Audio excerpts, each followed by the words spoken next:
Don, we know how much the Champions League means to Erling Haaland. We also seen the frustration last weekend as he stormed off the field. What kind of impact do you think it would have on Haaland to have to stay at Dortmund if they don't make the Champions League?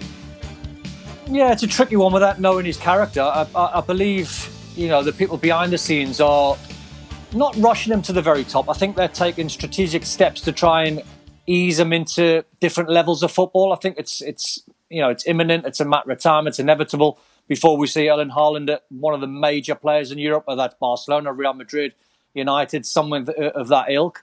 But I think the people that look after him wouldn't actually mind him staying at Dortmund and learning his trade and, improving as a player, improving on his technical ability. When you watch him, he's a powerhouse. He's got little things to work on. There's not many flaws in his game, but he's going to get better with experience. So it wouldn't be the end of the world. I just look at him the way, I wouldn't say storming off the pitch, but he's not happy. It's almost like he's very close to becoming too big for Dortmund. He's scoring goals. The team's drawing games. They're not the Champions League. They were contending for the Bundesliga. They now fell away. I wonder if the player then gets a little bit...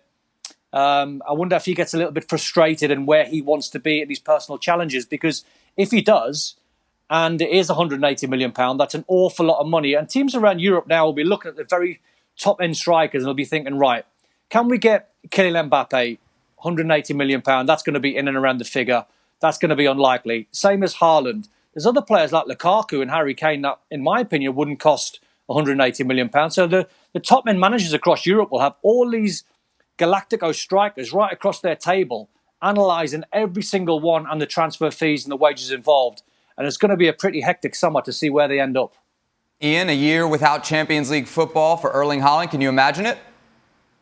I can't really, actually. I think they're very wise words from the ex-professional footballers on our panel tonight. Yeah, in an ideal world, he would learn his trade for another year, but he is very, very special. I think he's got 10 goals in 6 matches in the Champions League this season. I think he and his agent will want him in the Champions League. I think they will get very impatient with Dortmund if they don't make it into that competition next season. And it'll be one of those transfer sagas we're going to read about all through the summer. I'd watch Chelsea in all this because Chelsea, I think, are the side who need to bridge a gap, aren't they, between themselves and Manchester City. And I think in Abramovich, they've got a guy who might just say, if this is what it takes, let's do it.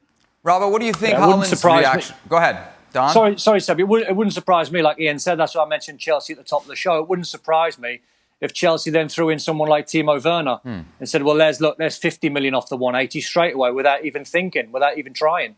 Robbo, Haaland to Chelsea, is that the fit?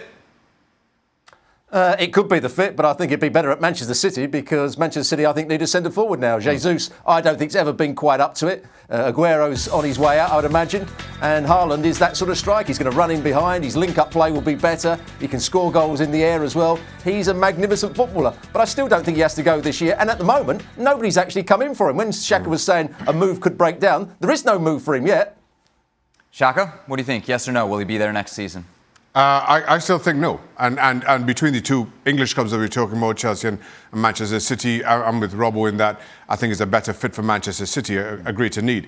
My huge concern in all of this is what football clubs have had to endure for the last 12 months. And I think clubs are hurting a lot more than they are letting on with no fans in the stadium, that loss of revenue. How do you now justify spending 180 million on one player? Chelsea themselves, 2 years ago, transfer ban didn't spend anything. Last year, spent somewhere around 200 million on players. And all of a sudden, you're going to do that again on the one.